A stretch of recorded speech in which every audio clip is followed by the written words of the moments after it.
শুনশান পরিবেশে নিশিন্দপুর গ্রামে ঘড়ির কাঁটায় সময় যেন থমকে আছে রাত ঠিক 2টায়। যেখানে ঠান্ডা বাতাসের দোলায় 50 বিঘা জমির সোনালি ধান ক্ষেত ঢেউ খেলছে।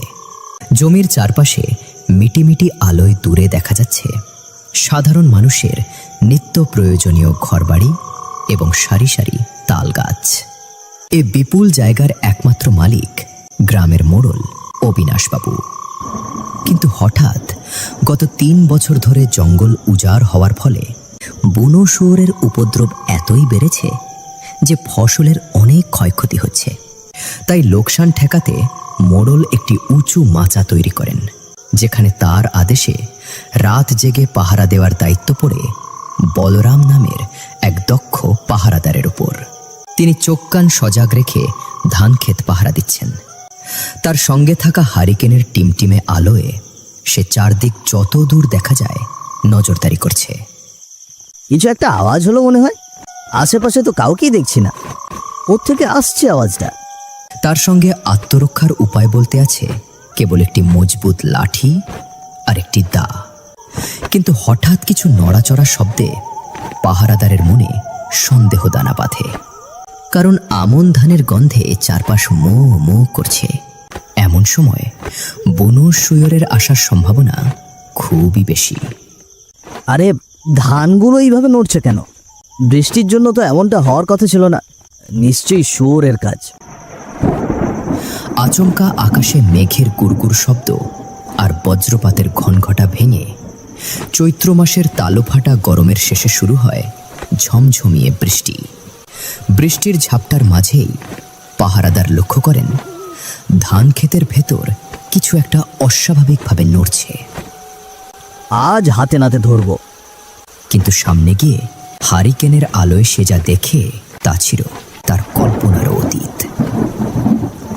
একটি ভয়ঙ্কর প্রাণী 4 হাত পায়ে ভর দিয়ে বিচিত্র ভঙ্গিতে ধান চিবিয়ে চিবিয়ে খাচ্ছে, আর তার চারপাশের ধানগুলো অদ্ভুতভাবে সরসর শব্দে দুলছে। প্রথমে সে বুঝতে পারেনি এটি কোনো অস্বাভাবিক প্রাণী, ভেবেছিল সাধারণ শুয়োর, যাকে লাঠি দিয়ে মেরে তাড়িয়ে দেবে। রাম রাম রাম রাম রাম রাম, শুয়োর না পিশাচ? প্রাণীটির লম্বা নখ আর জল জলে লাল চোখ দেখে বলরামের হৃদয় ধক ধক করে কাঁপতে থাকে, আর কপালে বিন্দু বিন্দু ঘাম জমে। কে আছো? বাঁচাও বাঁচাও! প্রাণশক্তি প্রখর হওয়ায় বলরামের শব্দ সে টের পায়। কিছু বুঝে ওঠার আগেই বিভৎস দেহের প্রাণীটি বলরামের উপর আক্রমণ চালায়।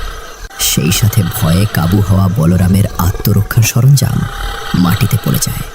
প্রাণীটি ক্যাচ ক্যাচ শব্দে ধারালো নখ দিয়ে বলরামের দেহ সেকেন্ডের মধ্যে ছিন্ন ভিন্ন করে দেয়। রক্তে মাটি ভিজে যায় আর তার অস্বাভাবিক মৃত্যু হয়। কোথায় কোথায় বলরামের লাশ?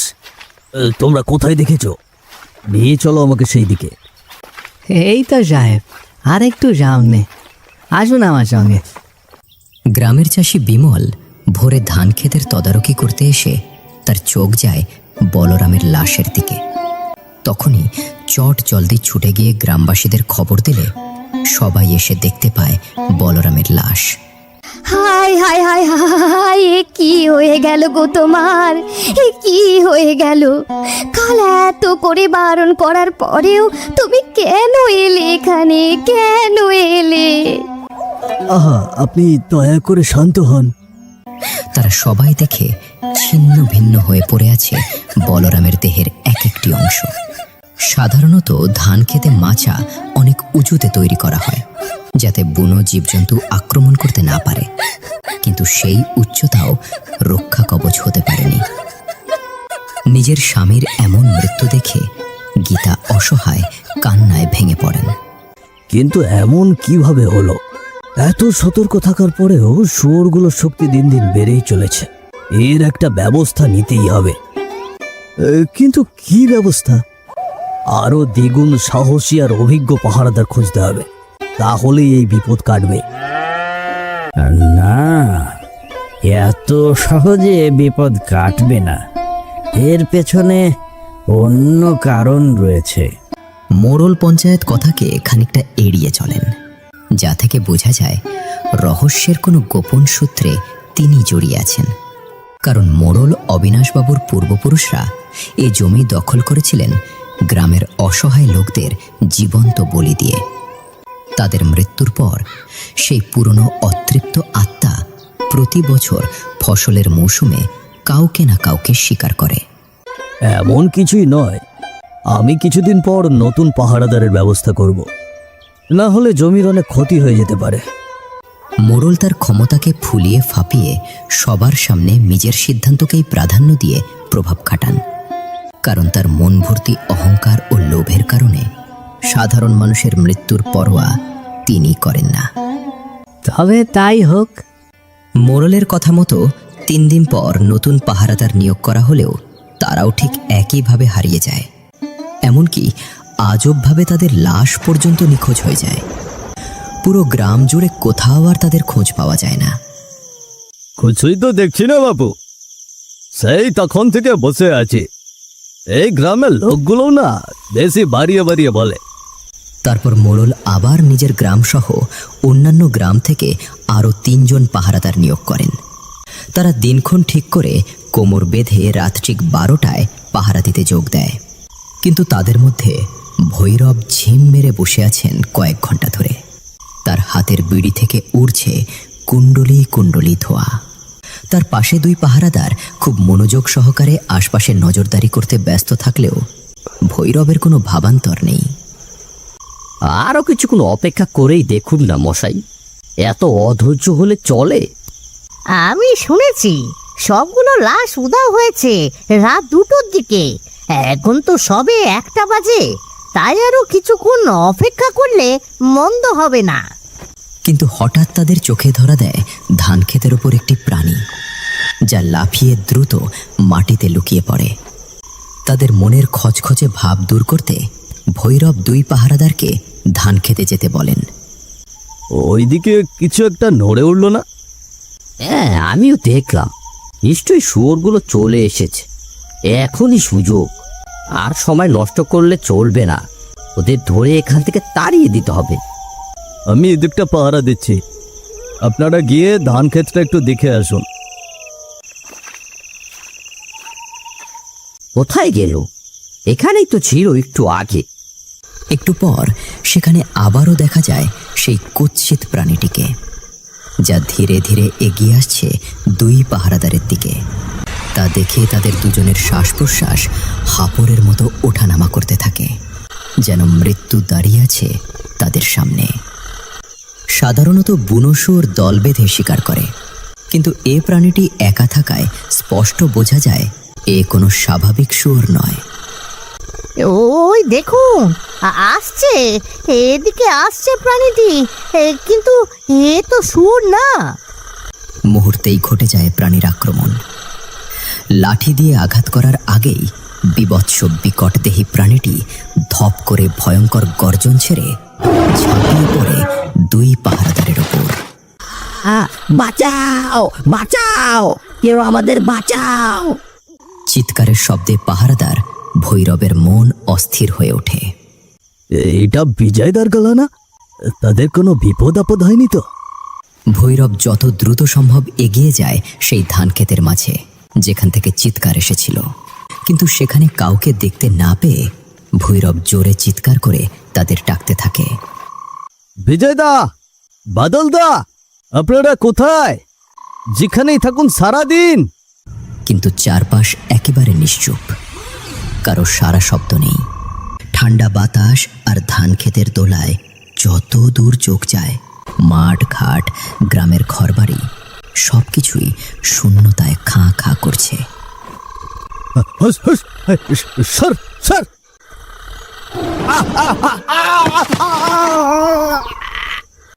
অবশেষে 3 পাহারাদারও বাকিদের মতো ধান ক্ষেতের বুক থেকে গায়েব হয়ে যায়। কিন্তু অবাক করার বিষয় হলো, তখন সময় ঠিক রাত 2টা। এভাবে নিখোঁজ হয় গুনে গুনে মোট 7 জন গ্রামের অভিজ্ঞ পাহারাদার। তাদের মৃত্যু প্রাণীর হাতে হলেও সকালে কারো লাশ তো দূরের কথা, এমনকি রক্তের ছিটে ফোটার চিহ্নও খুঁজে পাওয়া যায়নি। ফলে ঘটনাটি পুরো গ্রাম জুড়ে ছড়িয়ে পড়লে আর কেউ ধানক্ষেত পাহারা দিতে রাজি হয় না। এমন আবহাওয়ার মধ্যে ভূতের গল্প হলে বেশ জমবে, কি বলিস তোরা? না না, ভূতের গল্প বলিস না, রাতের বেলা এসব বলা ঠিক না। কত কি ঘুরে বেড়ায় বলা যায় না। দেখতে দেখতে নিষিন্দপুর গ্রামের সময় কেটে যায় ৩-৪ বছর। তখন গ্রামে বিদ্যুৎ না থাকায় ছোটবেলা থেকে একসঙ্গে বেড়ে ওঠা 4 বন্ধু ঠিক করে গল্পের আসর জমাবে। তাদের থেকে মাইলখানেক দূরেই রয়েছে সেই রহস্যময় ধানক্ষেত। দূরে শিয়ালের হুক্কা হুয়া ডাক পরিবেশকে আরও গা ছমছমে করে তোলে। এমন সময় অনিমেষ বলে, তুই ভীতু, এই জন্য না করছিস? আমি মোটেই ভীতু নই, কিন্তু এরকম পরিবেশে ভূতের গল্প এখন শুনতে চাইছি না, মন ভালো নেই। হরিশের কথায় 3 বন্ধু তাকে এক কঠিন পরীক্ষার দিকে ঠেলে দেয়। কিন্তু তাদের কথায় কোনো ভয়ভীতি ছাড়াই হরিশ সম্মতি জানায়। তুই ভীতু না হলে আজকে রাতে মাচাতে গিয়ে প্রমাণ করে দেখা। হ্যাঁ, আমরা দূর থেকে দেখব তুই ওই মাচাতে আছিস কিনা। আচ্ছা, আমি রাজি, প্রমাণ করে দেব আমি ভীতু নই। দেরি না করে বন্ধুদের কথা মতো হরিশ সাহস সঞ্চয় করে হাতে একটি হারিকেন নিয়ে মাচায় বসে পড়ে। চোখ কান সজাগ রেখে চারপাশ বারবার ঘুরে পর্যবেক্ষণ করতে থাকে। আর হরিশের থেকে একটু দূরে দাঁড়িয়ে তাকে দেখছে 3 বন্ধু। কিরে, তোর মনে হয় হরিশ সারা রাত মাচায় থাকতে পারবে? আমার মন বলছে সে একটু পরই ভয়ে পালাবে। আরে দেখি না কি হয়, প্রমাণ যেহেতু করবে বলেছে, দেখতে তো হবেই, সময় শুধু অপেক্ষার। অপরদিকে হরিশ কোনো প্রাণী তো দূরের কথা, আশেপাশে ঝিঁঝি পোকারও দেখা না পেয়ে বিরস মুখে বসে থাকে। চোখজোড়া ঘুমে অসাড় হয়ে এলে আবার বন্ধুদের দেওয়া কথা রাখার জন্যে জোর করে জেগে ওঠে। ভোর হতে আরও 3 ঘন্টা বাকি বলেই সে একা অপেক্ষা করতে থাকে বিরক্ত হয়ে। দূর, কেন যে রাজি হলাম? এইভাবে কাজ ছাড়া বসে থাকার চেয়ে ভীতু হওয়া ভালো ছিল। এখন কি করি? হঠাৎ না বলে কয়ে আকাশ ফেটে নেমে আসে মুষলধারে বৃষ্টি আর কান ফাটানো বজ্রপাতের শব্দ। এমন পরিস্থিতিতে হরিশের মনে নতুন করে আরেকটি চিন্তা এসে ভর করে।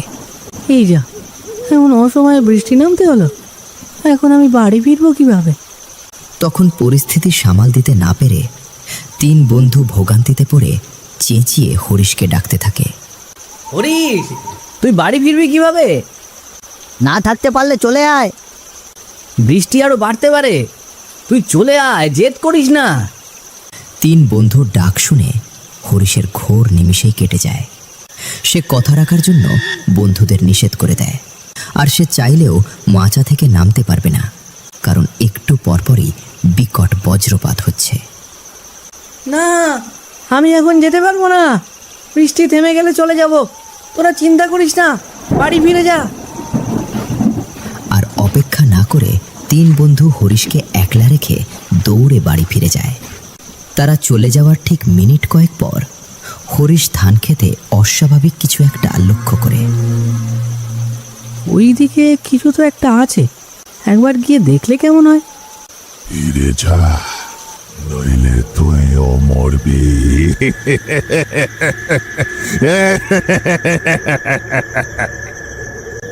টানা 15 মিনিট বৃষ্টির পর আকাশ থেকে মেঘ ধীরে ধীরে কিছুটা সরে যায়। তখন হঠাৎ বইতে থাকে ঠান্ডা বাতাস। হরিশ পা টিপে টিপে ধান ক্ষেতের মাঝে এগিয়ে যেতে থাকে। আর তার প্রতিটি কদমে লুকিয়ে থাকে অজানা মৃত্যুর আশঙ্কা। হঠাৎ হুশহাস শব্দে হরিশের পেছন থেকে দ্রুত গতিতে দৌড়ে পালিয়ে যায় কিছু একটা। সঙ্গে সে শুনতে পায় কারো ভয়ঙ্কর কণ্ঠ। কে কে ওখানে? কিন্তু শব্দটি হরিশ ঠিকঠাক ঠাহর করতে না পেরে বিভ্রম ভেবে উড়িয়ে দেয়। সেই সঙ্গে চারদিকের জনমানবহীন পরিবেশ আর গুমোট আবহাওয়া তার শরীরে ভয়ের সঞ্চার করে। সেই ভয় সামলে হরিশ আবারও গুটি গুটি পায়ে পৌঁছে যায় ধান ক্ষেতের মাঝ বরাবর। বৃষ্টি কমে যাওয়ায় বাড়ি ফিরে যাবে ভেবেও ক্ষেতের মাঝে কি আছে তা দেখার জন্য সে আরও এগিয়ে যায়। কি থাকতে পারে এখানে, আমাকে দেখতেই হবে। তারপর হরিশ মুখোমুখি হয় এক ভয়াবহ লাশের। সে দেখতে পায় ধান ক্ষেতের কাদামাখা জমিতে পড়ে আছে একটি পচা, বিভৎস, ভুরভুরে গন্ধ ছড়ানো লাশ। দেখেই সে চিনতে পারে এটি আর কারো নয়, 4 বছর আগের 10 ফেব্রুয়ারি রাত 2টায় মৃত পাহারাদার বলরামের লাশ। কারণ তিনি যখন মারা যান তখন সেই প্রাণীটি তার দেহ দখল করে নিয়েছিল। কি বলরামের লাশ? এই কথা শুনেই মৃত বলরামের লাশ জেগে উঠে বসে পড়ে। তারপর ভয়ঙ্কর কণ্ঠে বলে ওঠে, আজকে তুই পাহারা দিবি, তোকেও শেষ করে দেব।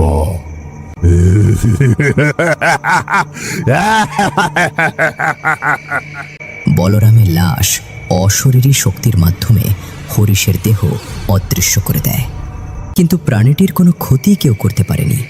লোকমুখে বলা হয় কোনো স্থানে অন্যায়ভাবে মৃত্যু হলে সেই আত্মা বারবার ফিরে এসে প্রতিশোধ নেয়। ঠিক তেমনটাই ঘটেছে এই ধান ক্ষেতের ভাগিদার গরিব মানুষের সঙ্গে। হঠাৎ দমকা হাওয়ায় পচা গলা লাশটি অতল অন্ধকার ধান ক্ষেতের বুকে বিলীন হয়ে যায়, যা বুঝিয়ে দেয় এখনো প্রতিশোধ শেষ হয়নি। হরিশ, কোথায় তুই? আমরা তোকে নিতে এসেছি। সকাল হতেই একদল গ্রামবাসী তোলপাড় করে খুঁজতে থাকে গতকাল রাত 2টায় হারিয়ে যাওয়া হরিশকে। রাতে তো এখানেই ছিল, কোথায় গেল? বাড়ি না ফিরলে কোথায় যাবে? আমার ছেলেটাকে তোমরা ফিরিয়ে দাও, ফিরিয়ে দাও, ফিরিয়ে দাও। কিন্তু হঠাৎ সবার চোখ যায় মাচার উপর রাখা হারিকেনের দিকে, যেটি সকাল পর্যন্ত তেল ছাড়াই জ্বলছে দেখে সবাই অবাক চোখে চেয়ে থাকে। একটি হারিকেন সাধারণত 6 থেকে 8 ঘন্টা জ্বলতে পারে, কিন্তু সকাল পর্যন্ত হারিকেনের আলো অক্ষত থাকায় বিষয়টি সবার কাছে আরও ভয়ঙ্কর ঠেকে। তবে রহস্যের বিষয়, মাচা ছাড়া ধান ক্ষেতের আশেপাশে হরিশকে কোথাও খুঁজে পাওয়া যায়নি।